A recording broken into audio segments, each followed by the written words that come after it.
started. We're talking today with Mr. Jack Norton of Grand Rapids, Michigan. The interviewer is James Smither of the Grand Valley State University Veterans History Project. Now, Mr. Norton, can you start by telling us just a little bit about yourself? For instance, where and when were you born? I was born in Ottawa County, Michigan, on a farm on Jackson Street in May 27th, 1920. All right. Now, did you grow up on the farm? I get to my 18th birthday. All right. And then did you finish high school? Pardon? Did you graduate from high school? Yes, Hudsonville High School. All right. 1937. Okay. Now, what did you do after you graduated from high school?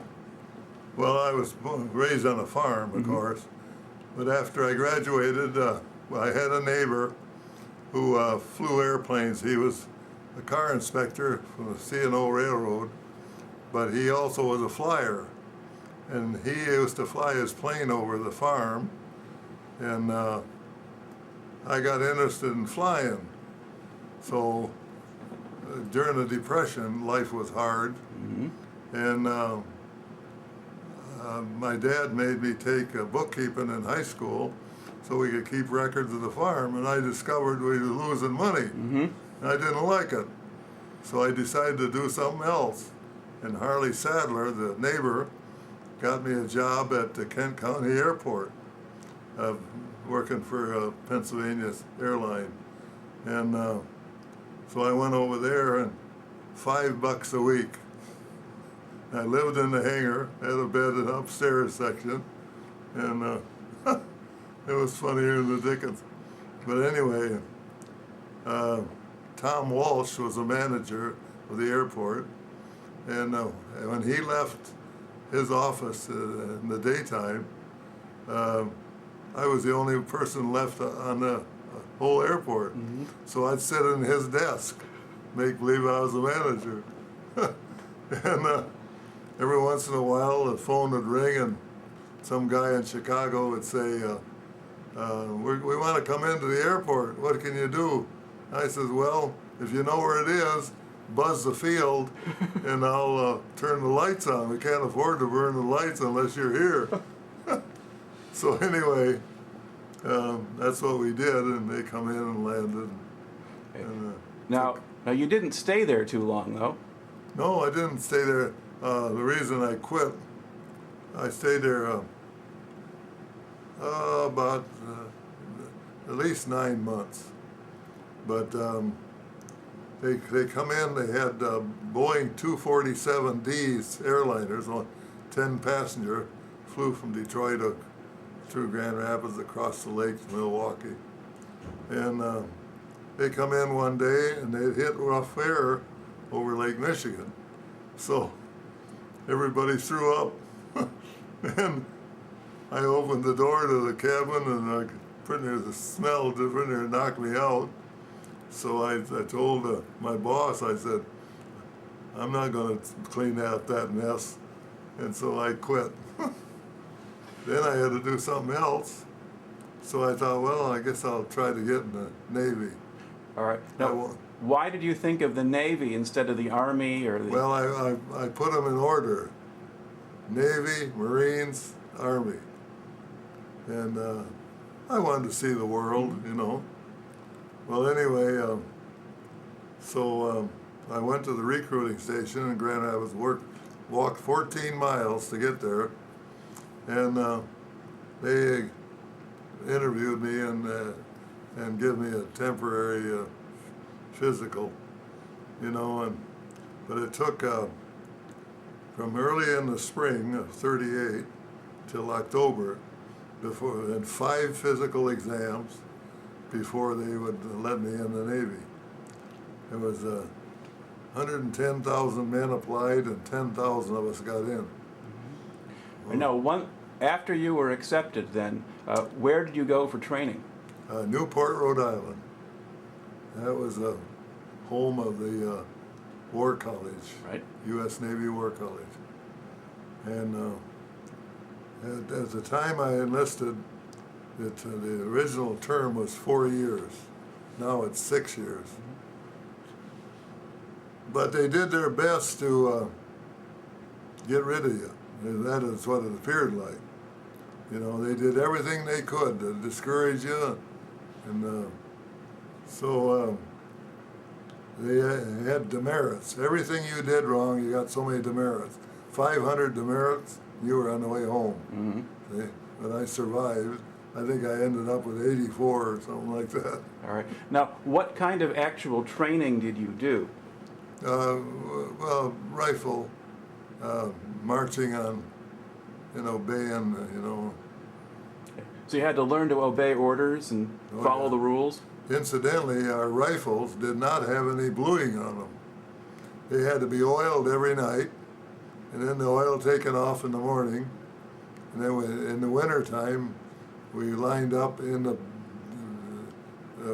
hall, the big hall, all the companies, and the adjutant come by with a yeoman, and he'd grab your rifle out of your hands, and if you didn't like what he saw, you get so many demerits for having a dirty bore, you know. Now, were the rifles the old World War I rifles? Yeah. A3. Mm-hmm. Yeah. All right. Now, how long was that first part of training? The first, I think it was at least 5 months. Okay. Yeah. Now, by the end of it, were you learning more specialized things? Did you? No, it was strictly military and historical history, you know. Okay. And we had to salute everybody, even if they were 50 feet away or 100 feet away. And then the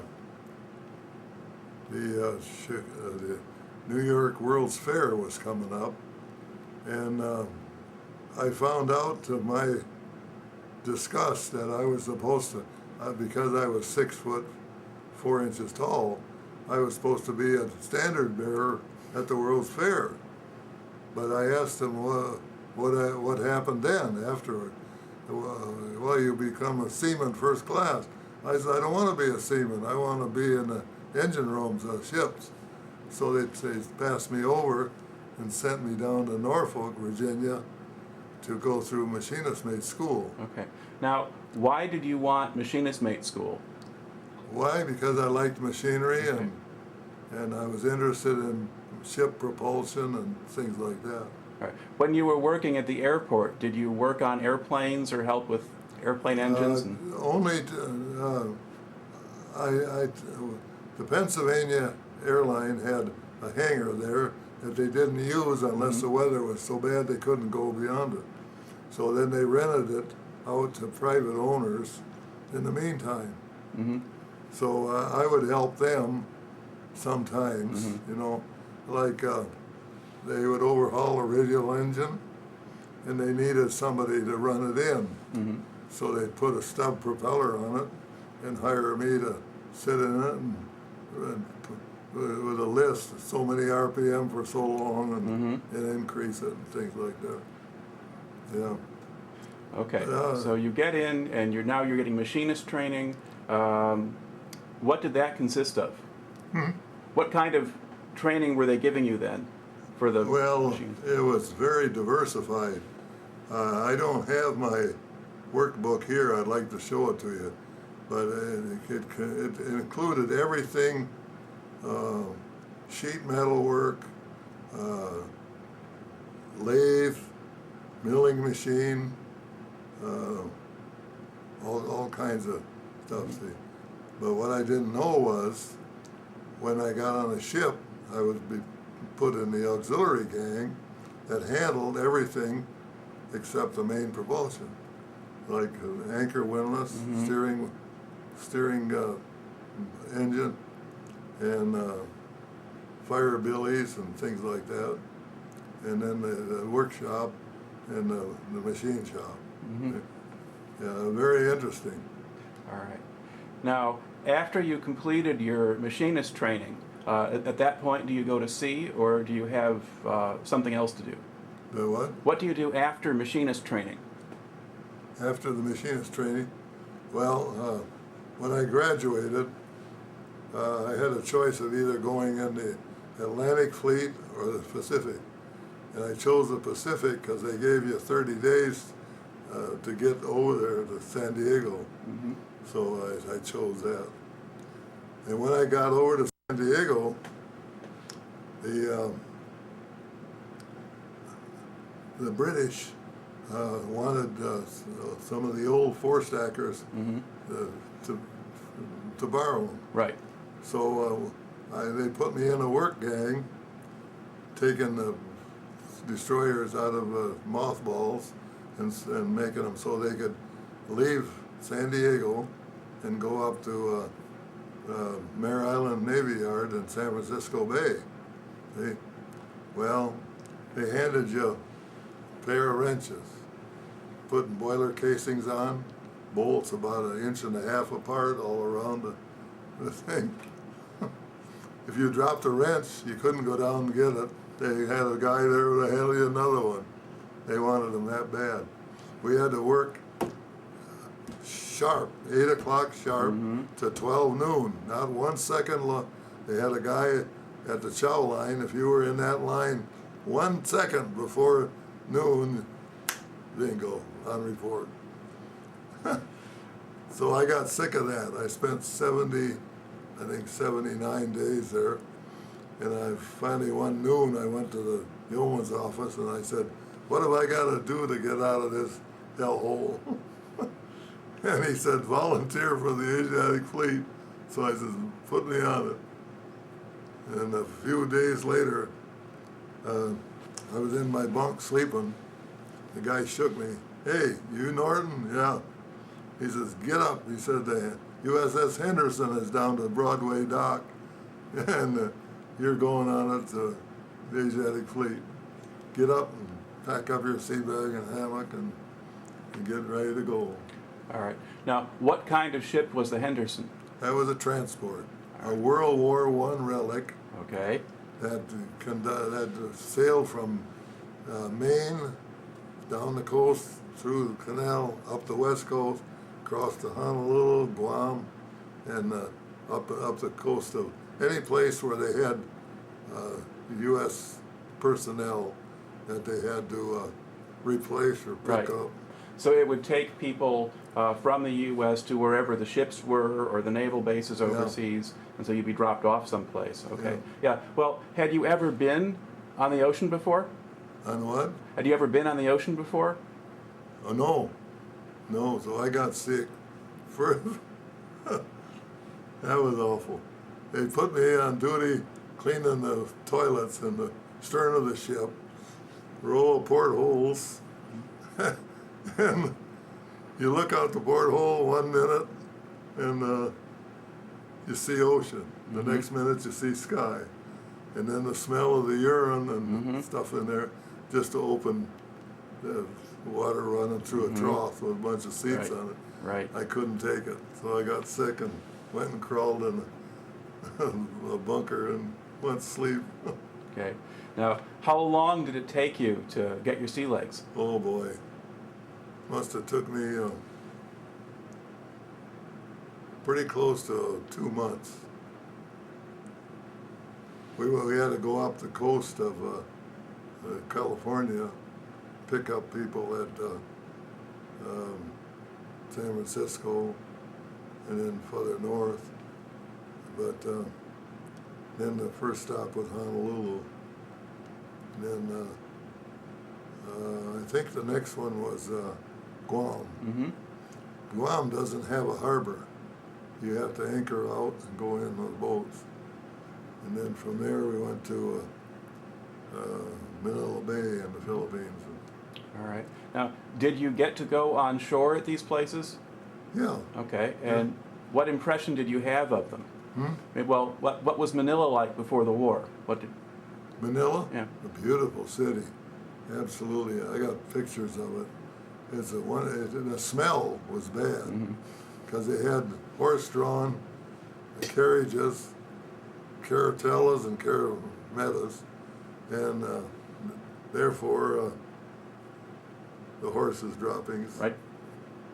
But the buildings were wonderful. They were marble, I got pictures of them in my albums. And but they tell me, see, the Spanish had the Philippines before we won the battle. They had a big fort right in Manila. That was a nice place to visit and get a cold beer. Yeah. Okay. Now, did you stay in the Philippines, or did you stay in the Philippines, or did you keep going? Well, we kept going out on different places, but mainly China, and we would hit Kulang Su first, and then I forget a lot of the names. Swatow, Amoy, Hong Kong, Shanghai, Shifu, Qinghuantao, Chen Kaiwan, clear up to the Great Wall of China. And that was very, very, very interesting. Now, were you still on the Henderson, or were you on a destroyer by then? I was on the destroyer. Where did you join the destroyer? Well, when I got to Manila, across the bay from Manila was the big base that we had, and I had to report there to wait for my ship to come in. So I stayed there quite a few days, and the first thing I saw was two Asiatic sailors playing mahjong, sitting cross-legged on a hardwood floor in the receiving barracks, and they were both drunk. They were drinking torpedo juice. And one of them put a cigarette down, and the spilled alcohol caught fire. I'm sitting here looking at it. I thought, well, what am I getting into here? Right. All right. Now, what ship did you join? USS Barker, number 213. And was that one of those same old type of destroyers? Another four-stack destroyer? Yeah, that was a four-stacker. They call them flush decks or four-stacker. Yeah. Now, what was that ship like to sail on? Wonderful. It was more like riding a speedboat. You know, it was 300 and some feet long and 36 feet wide, and could do 45 knots. Wow. Boy, you open her wide open and you went. That was thrilling. Yeah, speed. Yeah. All right. Now, what was the ship's assignment at that point? This was before Pearl Harbor. Was this 1940 then, or 1941?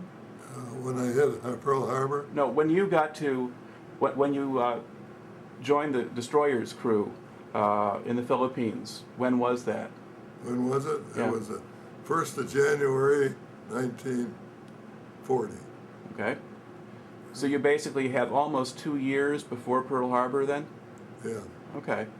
And what was the destroyer's mission? What was the fleet supposed to be doing? Protecting American interests in this Western Pacific, mainly China. Okay.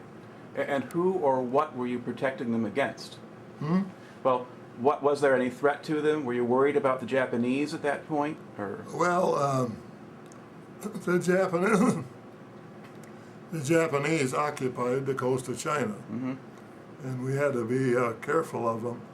We had awnings the whole length of the ship with great big American flags painted on them, you know. But every once in a while, we'd be in a port, some Jap would dive a zero at it, you know, and we kept wondering, is he going to pull the trigger or not? Right. But he never did. So.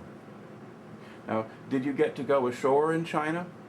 The shore? Did you go on shore in China? Oh yeah, a lot, every place. And that's where that one picture of me was taken, that first one. But we went. They let us go and the Jap military was very careful that they didn't bother us, you know. But they sure raised heck with the Chinese people. Right. Now, when they had Chinese-made money, paper money, and every place we went, like I had a a suit of dress blues made. Mm-hmm. It had a silk lining with a raised dragon and orange silk on it, and when I went to get it at the tailor shop, he said, could I have half gold and half what did they call? See, gold, they called American money, even bills, gold. Mm-hmm. And I can't remember what they called the other thing. The Chinese money? Or? Mexican. Oh, Mexican. Mex. Okay. Mex or gold. Yeah. And we paid our laundry woman that came aboard ship so when the Japanese sentries on the dock searched her, all they would find is the Mex, see? But this one woman we had, she didn't have it concealed good enough. They caught her and they bayoneted her to death. That was in Shifu, China. When I went ashore, her blood was all over the floated, the dock. Now, was it dangerous for the sailors to be on? Was it dangerous for the sailors to be on shore? No, that's amazing. That always amazed me. The Japanese sailors would always go in 4 or 5 all the time, but we could go alone, and they wouldn't bother. I went ashore in Shifu. That was that same dock I was telling you about. It had a long climb, stairs up to the top of the bluff. And when I got up there, I was alone, and there must have been 100 rickshaw coolies scattered around blocking my way. And this chap, sentry up on top of the steps, he pulled out his sword, and he says, big smile, and he says, "You want to go town?" I says, "Yeah." He pulled that sword out and he started slashing, and he had rickshaws piled up on top of each other, both sides, and I walked right straight down through the middle. Well, the Japs made the rickshaw coolies wear canvas jackets with numbers on them, like blue, heavy canvas jacket. Yeah. Very interesting. Okay. Now, did you stay in that area between the Philippines and China then until the time of Pearl Harbor? Oh no. Where else did you go? No. We, there's a lot to China. Shifu was the northernmost port we went to. That was considered the summer home of the Asiatic Fleet. Mm-hmm. So from there, Shanghai Quan was where the Marine Corps, U.S. Marine Corps, had a rifle range. Mm-hmm. So we could go over there and shoot machine guns and rifles and so forth. And the interesting there was the population of China was starving. And every night when we got done shooting, the Marines would let them sift the bullets out of that backstop, sand backstop, and carry it away. It was something. But then we got to go. We had all the countries had embassies in Peking. Mm-hmm. That's before Beijing. Mm-hmm. Anyway, so we got to go up there for a week and ride the train up there. And the Japanese had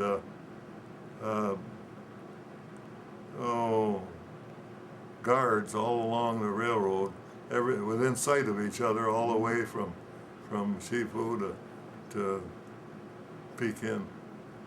That Pekin is very interesting. Mm-hmm. We, the 4th Marine Corps Embassy Guard was just inside the big gate, the big wall of China, not the big wall of China, but the wall around Forbidden the City? city. Yeah. And right up over the main gate, right at the edge of our compound, there was a guy, a Jap guard with a machine gun, pointed right down in our, whatchamacallit. Mm-hmm. I thought, boy, if we go to war now, we're dead. Well, anyway, they had a big Marine sergeant was in charge of us, and he rounded us all up, and he says, "If I catch any one of you guys spending more than 50 cents to pay these rickshaw coolies, I'll personally beat the hell out of you. But the word for the guy I had was number 262, and he would, when I'd go to the enlisted men's club, get a little lit up, you know, Mm-hmm. I'd go out there and there'd be a whole bunch of rickshaw coolies there. He'd turn his 262, Joe, it's 262. Come shaw. Come shaw is the word they want to hand out. Mm-hmm. See? So I'd give them an little extra. Oh, they were starving to death. Yeah. Now, Pekin, when we got there, the trees did not have any bark on them. They did not have any leaves on them. The people were starving, and they ate everything they could eat. West of town, they had a whaling wall where they would carry their people that were dying and set them there. That was the worst thing I ever saw in the world. Yeah, the Japs succeeded in murdering, but not the Japs so much, the Chinese communists slaughtered almost 20 million of their people so they could feed the rest of them. That was bad stuff. now, were there other places in China that you went that were really distinctive or kind of stick out in your mind? Were there other places in China that you also remember really well, other distinctive things, but like Hong Kong, for instance? Oh, Hong Kong that was a nice place. Yeah. We went in there and anchored out in the bay, and that was a British territory at that time. And I made friends with a couple of British soldiers that were, their barracks was on top of the mountain that overlooks.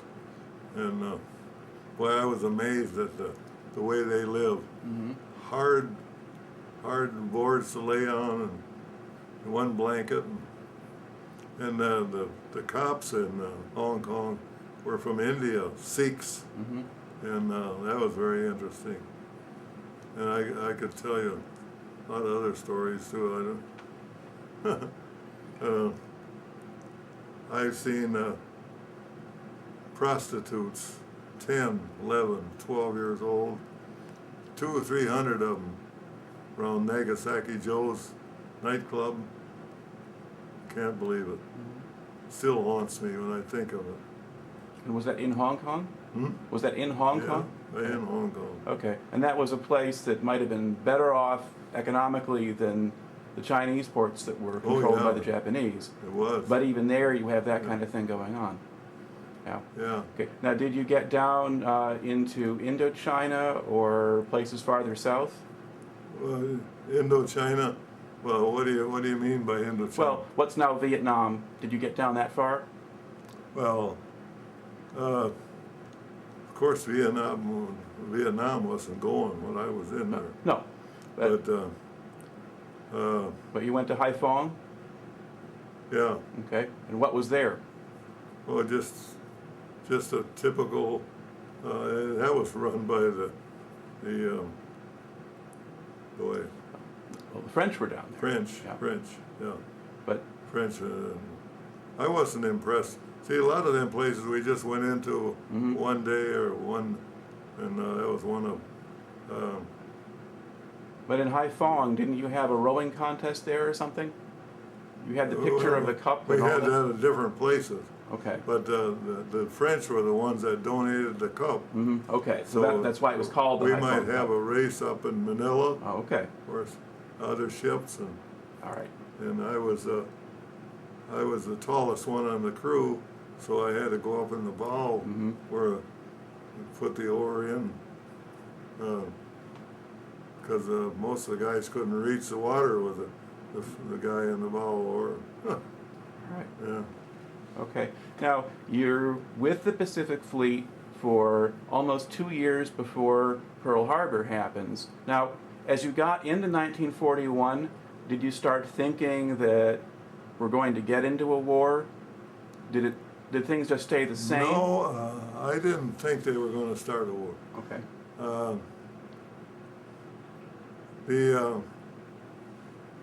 The guys in the crew and the officers recognized the fact that there might be activity, but the guys I worked with, I was on the ship with, kept saying, "Oh, if we get in a war, the Asiatic fleet can whip the Jap fleet in a couple of weeks." Well, boy, what a big mistake that was. Yeah, there's no way in the world you could have. Well, the Asiatic fleet didn't have very many big ships, did it? They had, In the Philippines, you had some cruisers and destroyers. the biggest ship was the Houston, a heavy cruiser. Mm-hmm. The next heaviest was the Marblehead, a light cruiser. And of course, in the first military contact we had, they were both hit by bombs. And I think the Houston, I was on the deck watching the bombers come over. And boy, they'd drop bombs and the whole first 4 ships would go out of sight in water, you know, but I couldn't tell they were hit because the water veiled it, so you couldn't see it from our ship. Mm-hmm. If we'd have been on the other side, we could have seen it. All right. Now, yeah. No. Where? What were you going to say? When they tried to bomb us, they found out it was a futile idea because our skipper would have his binoculars, and they were up at 30,000 feet, or higher than our artillery could reach. Anyway, he'd watch them. He'd hold a state course until they dropped the bombs. Full right rudder, full speed ahead. So they quit bombing us. All right. But that would have been level bombers, like twin engine bombers? Yeah. Okay. Yeah. Now, where was your ship when the war started? When the war started? Yeah, where were you? In Tarakan, Dutch East Borneo. Okay. And was the whole, were most of the combat ships there? Was the Houston there and the Marblehead? Did you have a group of ships with you there? No, we had just a couple, 3 of them. Okay. The rest of them were down in Balikpapan or some other port, Makassar. But you were not in the Philippines when the Japanese attacked? No. No, most of the combat ships were out, so... Yeah, we were out of it. All right. We never did get back into the Philippine Sea. Just... Now, once the Japanese started to move south and they moved into the Dutch East Indies, what did your ship do then? Oh, I did. Okay. Well, you talked about the first time your ship got into combat. Yeah. Okay, that was in the Dutch East Indies. The Japanese were attacking. You talked about the ships being bombed. Yeah. All right. Now there was a naval battle that went on. Yeah, Battle of Coral Sea. Well, no, this was the battle with destroyers and cruisers, so American and British and Dutch and Australian fighting against the Japanese. Mm-hmm. And did you fight against any surface ships? Did you see Japanese? Did you fight Japanese cruisers and destroyers, or? Yeah, we saw them. One night we were on patrol, and we were somewhere, I don't know exactly where, but it was somewhere near North Borneo, and we saw masts on the horizon. There was 2 of them, so we headed for them, and after dark, we didn't have no radar at that time, so we went between them, and I'm standing in the doorway up under the bridge with a 4-inch shell in my hand, and some guy said, "Hey, look over here." And I looked over there, and there's a Jap cruiser going this way. I looked at him, and the other guy says, "Look over here," and there's another one. But they didn't fire at us. We didn't fire at them. And we was wide open. But it never dawned on me to think that if they had shot at us, they'd have hit the other ship, their own ship. Right. So They might not even have thought you were American. no. They might have thought you were one of Yeah, theirs. they could have. Yeah. All right. Oh, But did your destroyer get into an engagement? Did you actually have to fight the Japanese, or just aircraft? It was all mostly aircraft. Mm-hmm. Yeah. The Houston got sunk between Java and Sumatra, Mm-hmm. But we weren't with them. Okay. We were always either escorting merchant ships or something like that. Mm-hmm. Now, did you get attacked by low-level aircraft? Did fighters or dive bombers? Well, one time, the Battle of Banka Strait, we were in the outskirts, and because I had the rash under my arms, I was put up on topside as a lookout. And I got up there, and me and another guy, he had one side of the ship, I had the other.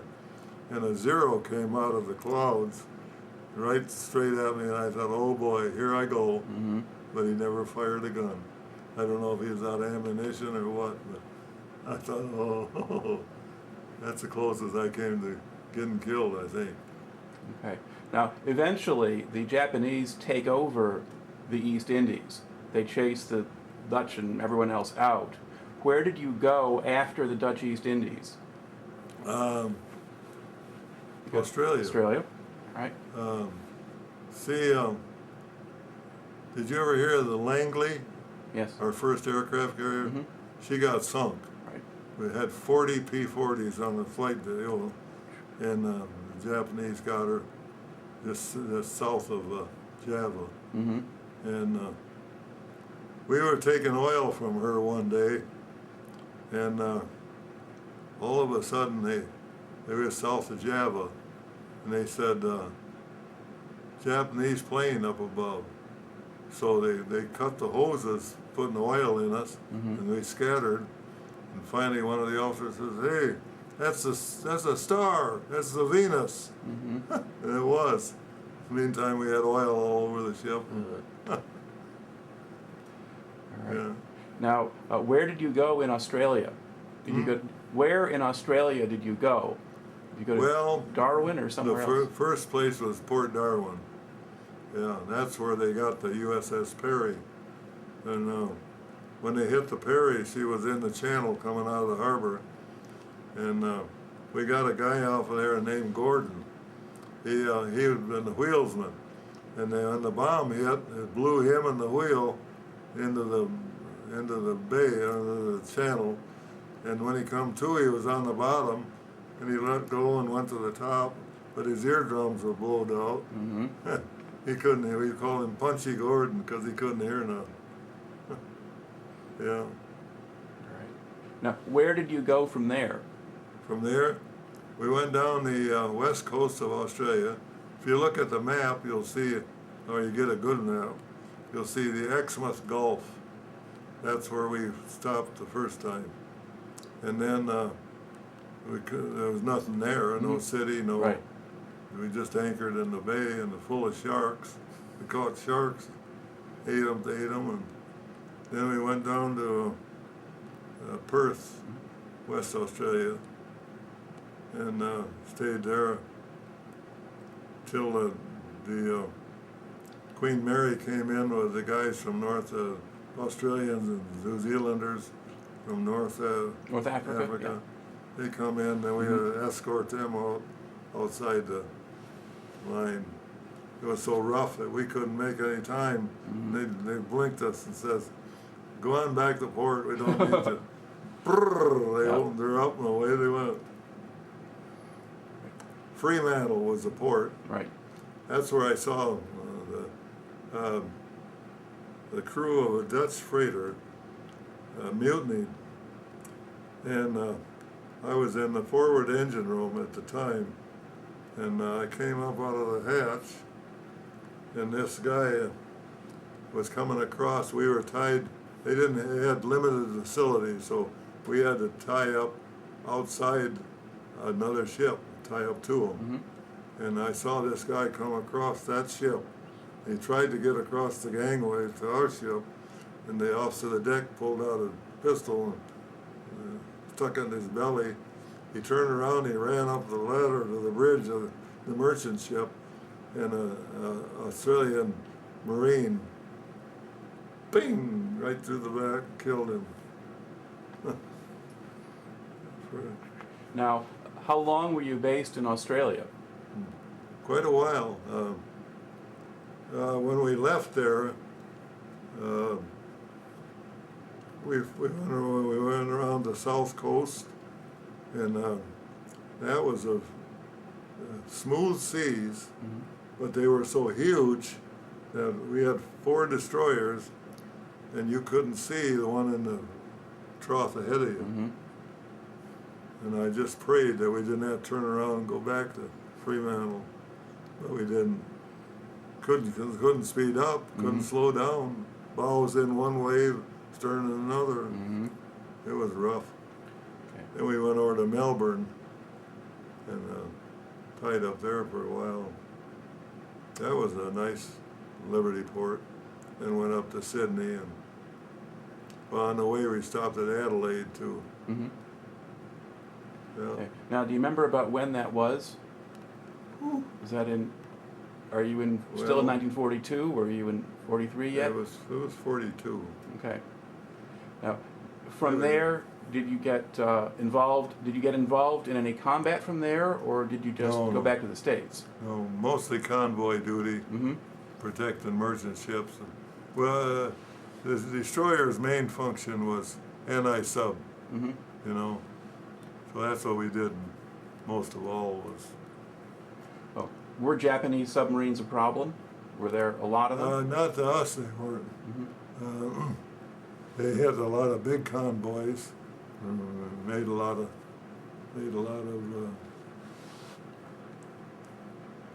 No, we were pretty lucky.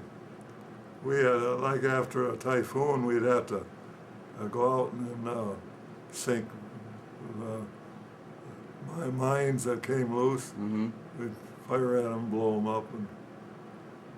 But a destroyer's main function is protecting the bigger ships from torpedoes. Now, were you taking convoys back and forth to the United States, or no? just Well, in we your did part? later. Okay. After we got back to Pearl Harbor, just about a year after we went.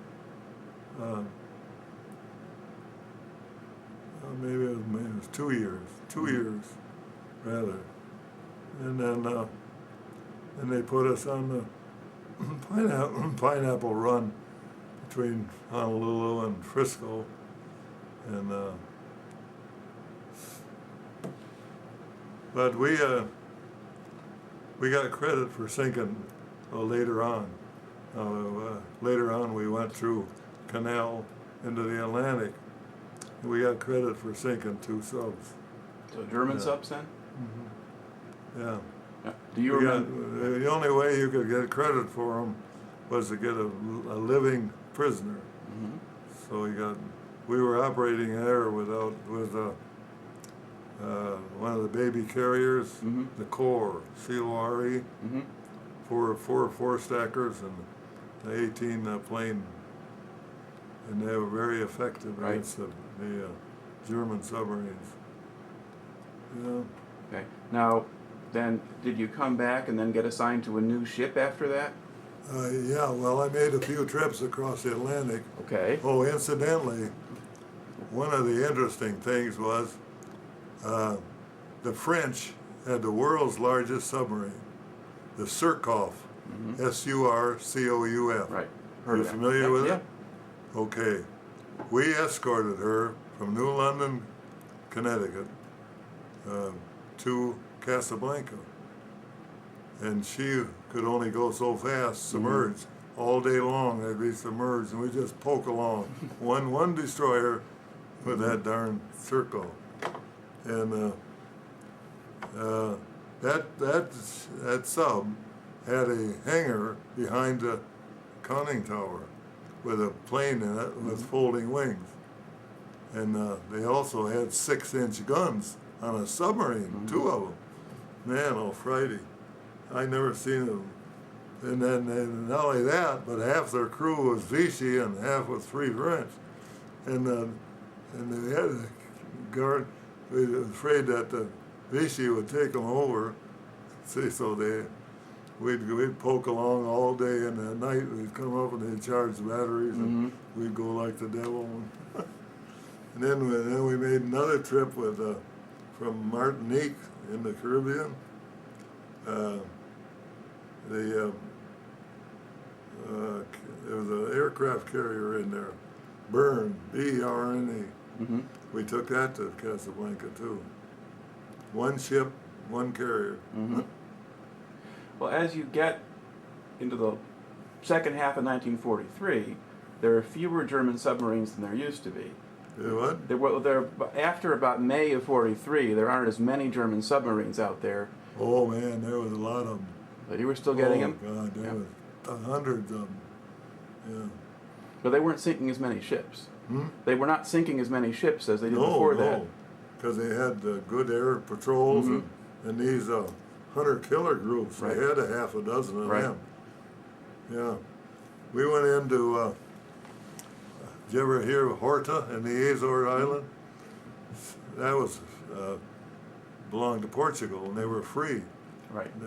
So the German subs would be fueling on the west coast, and we'd be on the east coast. We were supposed to sneak out and go around and sink them when they got into international water.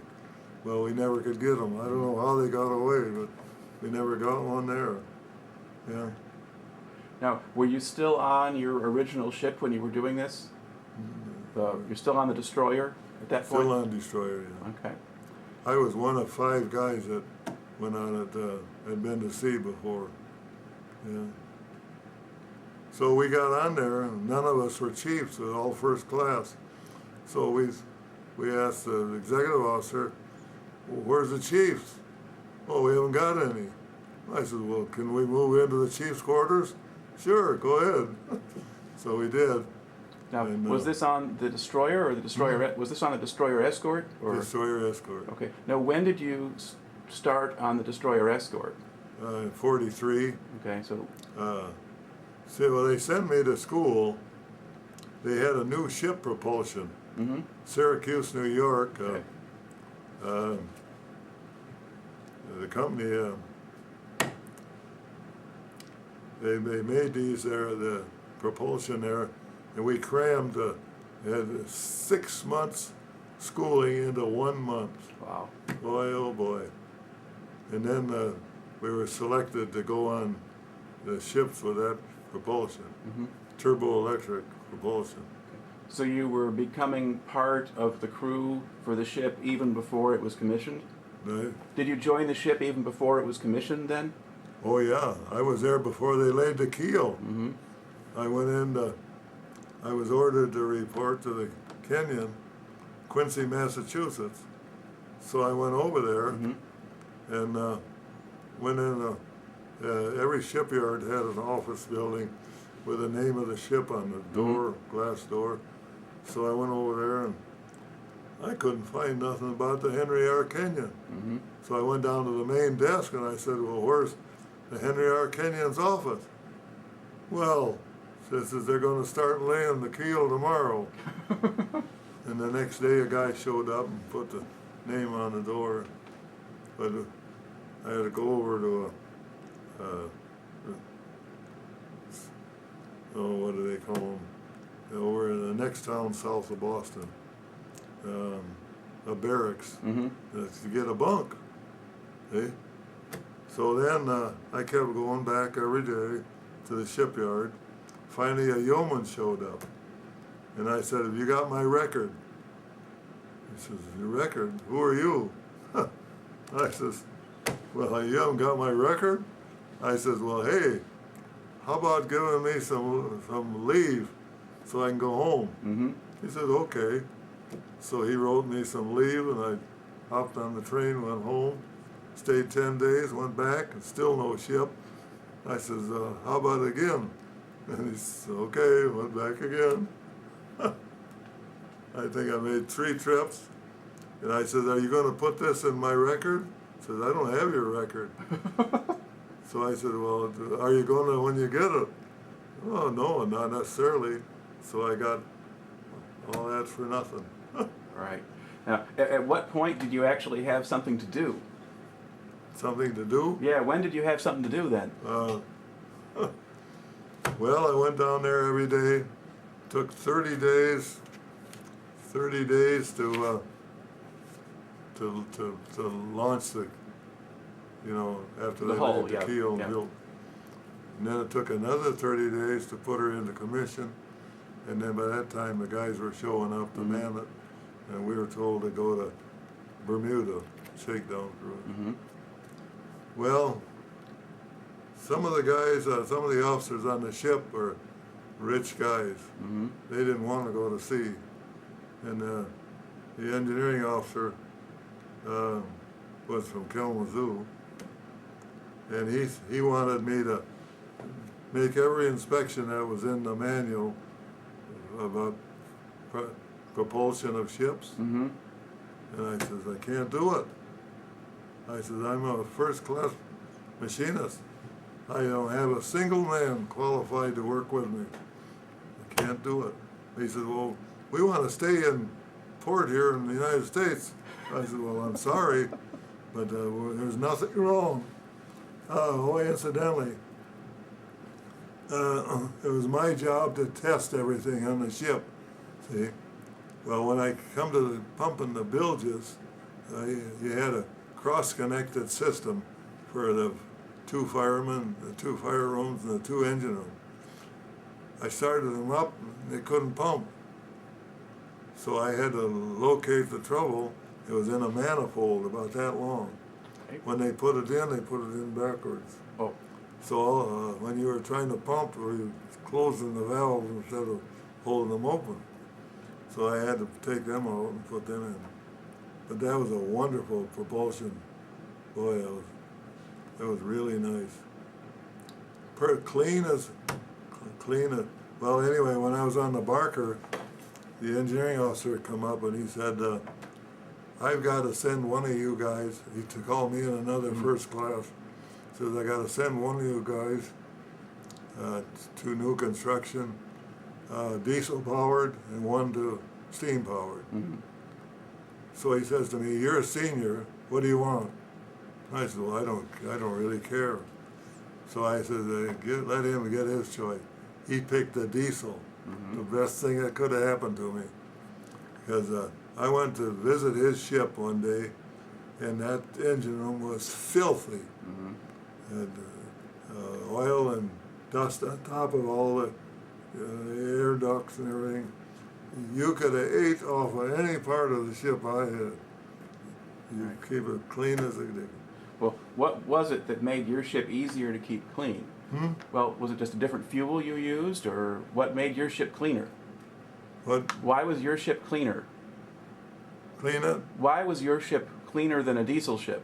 Well, it didn't have any fumes coming in, you know. Well, did you burn oil or coal or what? I really don't. I can't tell you that because Okay. I never was on a diesel. All right. But what did your ship use though for power? We had turbo-electric power. Okay. But what? Turbo-electric, a little generator, electric generator, probably 5 feet long, 2 feet in diameter, ran a big motor, had 2 poles, and the motor was 28 poles. So the reduction electrically was 14 to 1. So you needed a lot less That was fuel to beautiful. get more power. I had the engine room. By that time, I was in charge of both engine rooms. So what I did, I divided it. I had so many men under me. I divided it into sections. Like that wall is yours, and this wall is yours. You keep that clean. You could have ate your dinner off the bilges. All right. Now, tell me a little bit more about the crew on this ship. You had officers who were rich guys and didn't want to go to sea. You said only 5 of you had ever been to sea before? Yeah, 5 enlisted men. So, were the rest of them just draftees, or? Huh? Were the rest of them just draftees, just people who were just put there by the Navy? Just Well, I don't know how they got there was most of them were reserve officers. okay. You know, all I remember is 2 ensign. Yeah, I had a. See, what was I used to say? The rise and fall of Ensign Call by that gruesome person, Ensign Gerson. They didn't know nothing. Mm. The engineering officer had to ask me about everything. He didn't know nothing. He was a Naval Reserve. So the two first class machinist mates, me and my junior, anything to do with machinery. All right. Now, where did you go after Bermuda? You said After Bermuda? Bermuda was your shakedown, Well, and then what? we made a lot of escort and convoys, and we operated from Guantanamo Bay, Cuba, to Recife, Brazil, and back again for a long time. And then they took us off of that and put us through the Panama Canal to go to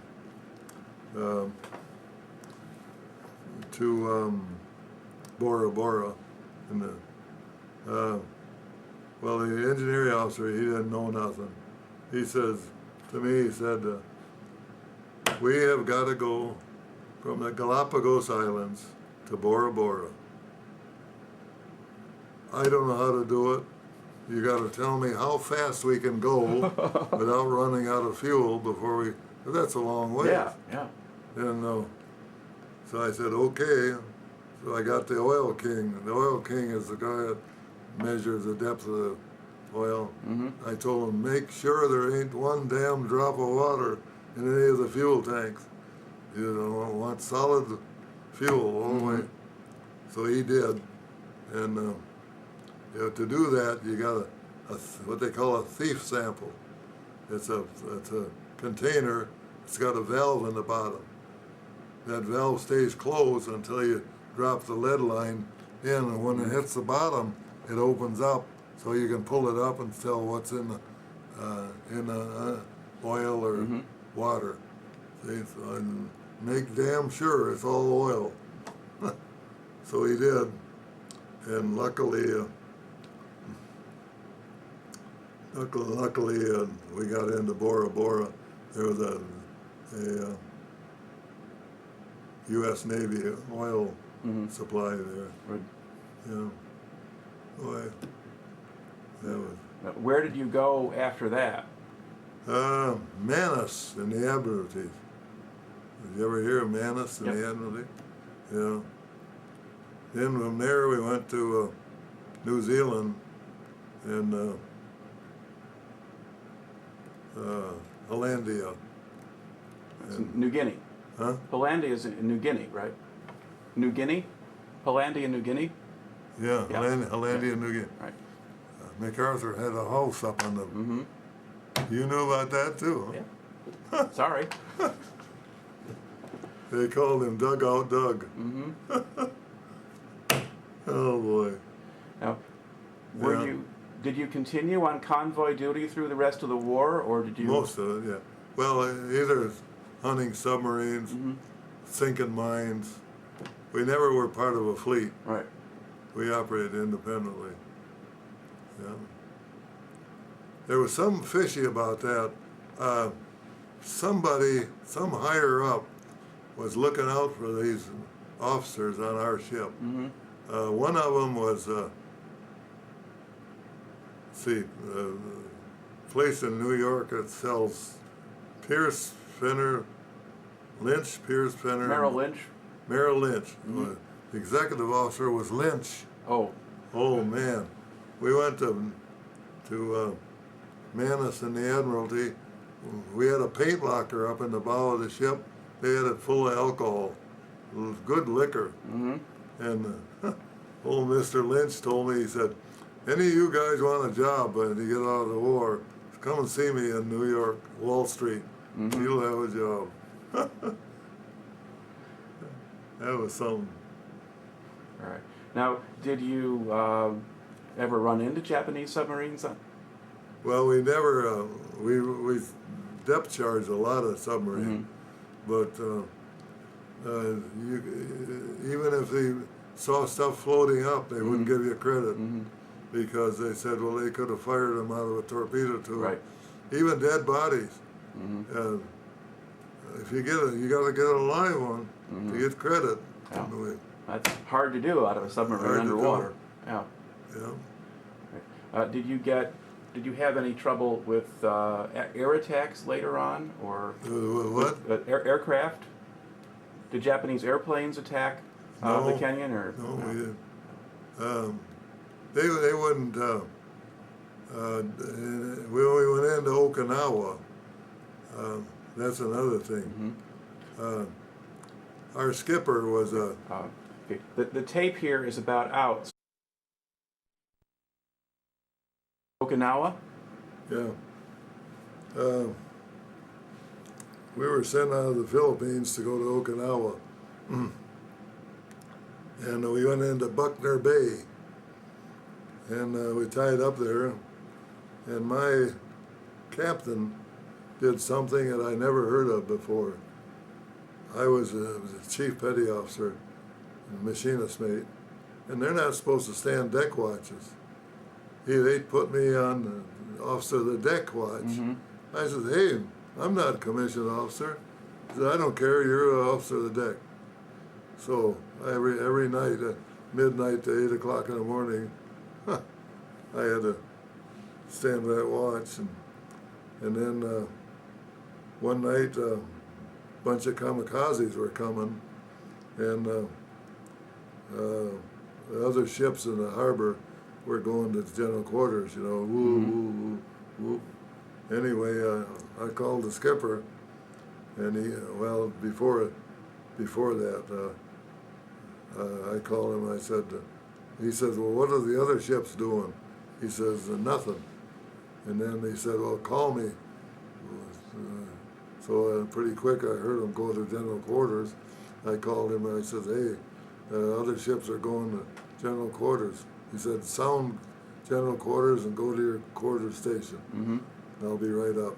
Well, by the time I got from the quarter deck to my station, they had smoke things, and they covered the whole harbor with that smoke, and they never hit a plane.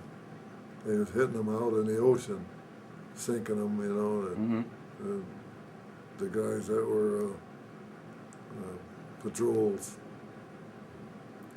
So we got out of that okay. But while we was there, B-24 bombers used to come back from China, and they went right over top of us. And boy, they had tails shot off and all kinds of holes through them. And it was a mess. Yeah.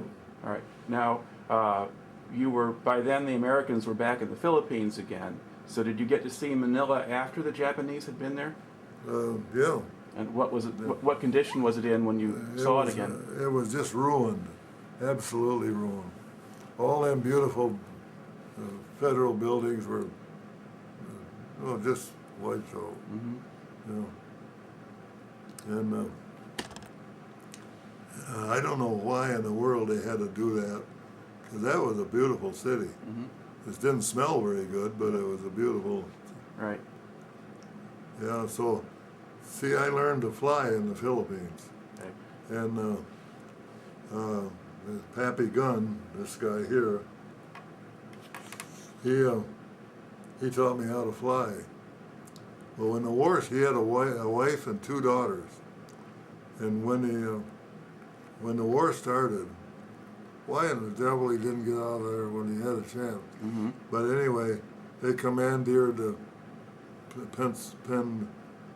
the Philippine airline and made him fly high-ranking officers to Australia. Couldn't take his wife, couldn't take his 2 daughters. So the Japs got him, and they interned him in Santo Thomas University, which they made a civilian Right. concentration camp. Now, And- were they Americans or Filipinos? They were Americans. Okay. Yeah. Well, see, when I got back to Manila, it was shortly after they retook Manila. Right. So I wanted to know what happened to Mrs. Gunn. So I went over to Santo Thomas, and there was a lieutenant, Army lieutenant, there at the desk. I said, I came over to see if Mrs. Gunn and her daughters were still here. He said, no, looked up the list, there's 3,000 some of them in there. No, he said, you're too late. They left 2 weeks ago, so I didn't get to see them. But I bet the old Pappy Gunn was tickled to death that they survived alive. Well, how did you wind up learning to fly? Huh? How did you wind up learning to fly in the first place? Well, because I liked, on the farm, we had a family called the Sadler family. They had a son that worked at the Pier Marquette Railroad shop, and he was a flyer. And I knew him, and I got acquainted with him, and he got me the job at Right, in the airport. at the Yeah. Kent County Airport. And so then while I was there, I was interested in radios. I'd been making radios, you know, crystal sets Right. and the other on the way up. So I had a bunch of radio equipment, and while I was at the airport, two guys come down from Traverse City, and started an air service there in the field. So they had a Ronca K airplanes, which was a 2-cylinder airplane. So I traded them radio equipment for flying lessons. Well, I didn't get to solo because I didn't last that Right, long. right. So, but that was a lot of fun. Yeah. But then how did you meet Pappy Gunn then? Well, Pappy Gunn, he was, as a sideline, he was teaching people how to fly. And Pappy Gunn was the president of Philippine Airlines because the man that actually owned the airline was a Filipino, and he didn't want to be associated with it. So he made Pappy the president, and he did everything. So anyway, Pappy, you saw that picture, I think. He had a Fleet Model 2, radial engine Fleet, 2-place, and he taught me to fly in it. And I was coming in for a landing. Nielsen Field was elevated above rice paddies, and I was coming in for a landing, and I was too low. And Pappy always had a dead cigar in his mouth, had his head down out of sight in the front cockpit. He stuck his head up just in time to see that fence right in front of him. And he says, "My God, you're trying to kill me?" Grabbed the throttle and went up over. I'll never forget that. Yeah. All right. Well, anyway, this story is pretty good, but it is not 100% right. Now, there is a book out.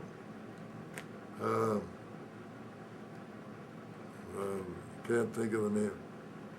Bismarck, The Battle of Bismarck. And in there it tells how he helped to win the war in the South Pacific by teaching skip bombing. And they wiped that Jap fleet right out. You know? Every man in that outfit thought they were doing the wrong thing, and he said, "You do it. Stay low. They shoot over you." And they sunk the whole darn fleet. Yeah. All right. Now, where were you at the time when the war ended? Where were you? Were you in the Philippines or I was Okinawa? back in the Philippines again, Okay. in Subic Bay, north of Manila Bay. Right. And it scared the devil out of me because there was an ammunition ship anchored on the south end of the bay. When they got the word that the Japs had surrendered, them guys got drunk on torpedo juice and laid rockets on the deck and were firing them right across the bay. And I thought, my God, am I going to get killed after the war is over? But they didn't hit us, luckily. All right. Now, Subic Bay, Olongapu was the city. Now, did you have anything else to do once the war was done, or were you just waiting for orders to go home? I just came home, and I went deer hunting with my dad and his friends in November of 45? Yeah. 45, and then I was staying out at the farm, so I had to get a job. I was overweight. I weighed 285 pounds, so I thought, well, I'll get a job shoveling coal. So I went down to Pennsylvania Railroad and got a job shoveling coal in the steam engines. Worked it 5 years, got my weight down to 225, and was getting ready to quit, and they turned into diesels. Right. And I said, what the heck, this is too good to quit. So I stayed, made 35 years out of it. Wow. Yeah. All right. Now, are there other particular events from your time in the service that Struck my mind? Yeah. Well, did you ever hear of the Tonga Islands? Yes. Okay. We went into the Tonga Islands, and that was on the old four-stacker. Anyway, they were run by a queen, and she must have weighed 400 pounds. She had bare feet that long, and our officers wanted to invite her on the ship for dinner. So I was the engineer of the motor whaleboat, and we went over and got her. She had a little silk parasol about this big, and when they got the ship, of course she got off. I'll bet she put that whaleboat down that far, all by herself. How did you get her aboard the ship? Huh? How did you get her aboard the ship? Put her in the accommodation ladder, and yeah, that was very embarrassing. The bow hook and the coxswain didn't get the lines tight. So, and she, just so you know, that's when she left. Yeah, when she was getting ready to leave. The boat started to move out, so I was in the middle compartment, and I got up and went over to pull the boat closer to the accommodation ladder, just as she stepped off of it. And my head went up under her skirt. Honest to God, that was the most embarrassing moment I had in the Navy. Yeah.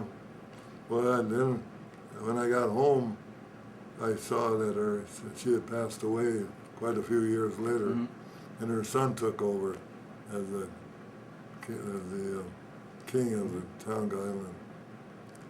But you know, I hit so many places that New Caledonia. Christmas Day of 1941.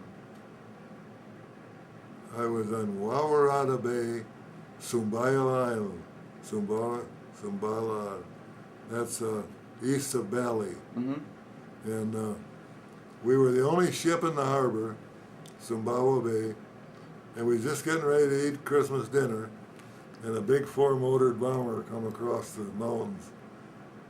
He dove down at us, New Zealand. Boy, I'll tell you, that had been a Kawanishi way. Right. Okay. Well, we were sitting here at anchor. Now, to look back at the whole thing now, how do you think your time in the Navy wound up affecting you? Wound up what? How did it affect you? What did you kind of grow up in the Navy, or you could take that? Awesome. I enjoyed it.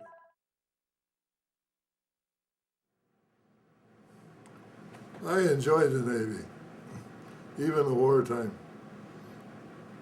I was amazed to see things that the people did when they were in danger. Mm-hmm. When we got bombed, well, I went below deck. They didn't go to general quarters, except the guys that were on the gun. Mm-hmm. Now, that gun was no good. We fired shells in it. Half of them wouldn't go off. Mm-hmm. If they did, they wouldn't explode in the air. We broke 2 guys' arms the first time. Was that the 4-inch gun, or Huh? was that the 4-inch gun, or something else? What kind of gun are you talking about here? 4-inch. Okay, yeah. There's a picture of it in Right.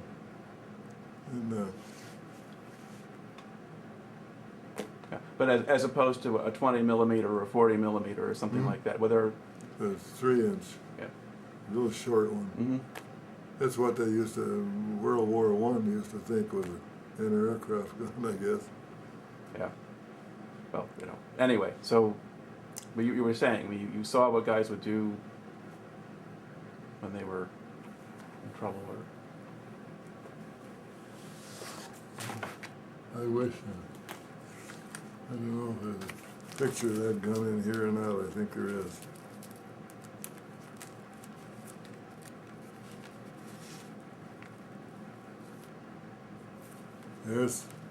There's what I looked like in boot camp in 1938.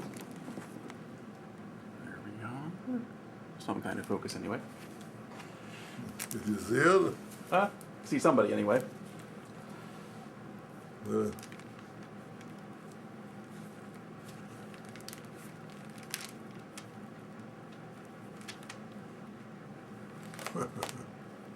There it is, right there. That was our anti-aircraft gun. Right there. Okay. Not all I had. All right. That's like throwing donuts at them. But you didn't have 50 caliber machine guns or 20 millimeter cannon or things like that? Did you have smaller guns? Would you believe that all we had was World War I machine guns? Well, did they decommission the Barker? Did they take it out of service? Oh yeah. Yeah. Scrapped it. All right. But after we got done with her in the Atlantic. mm-hmm. That's in here too. She was scrapped. Yeah, she was a good ship. The only thing wrong with it, she had a lot. This is 1920. Get in the rough sea, rivets would pop out. Oh. I spent a lot of time up in the machine shop making sticks of plugs. When a rivet would pop out, I'd send them down there and they'd drive a wooden plug in the hole. We had leaky tubes in the boilers. Oh boy. It's a wonder we survived the war. All right. Well, that was a good story. Yeah. Thank you for taking the time to talk to me. You're welcome.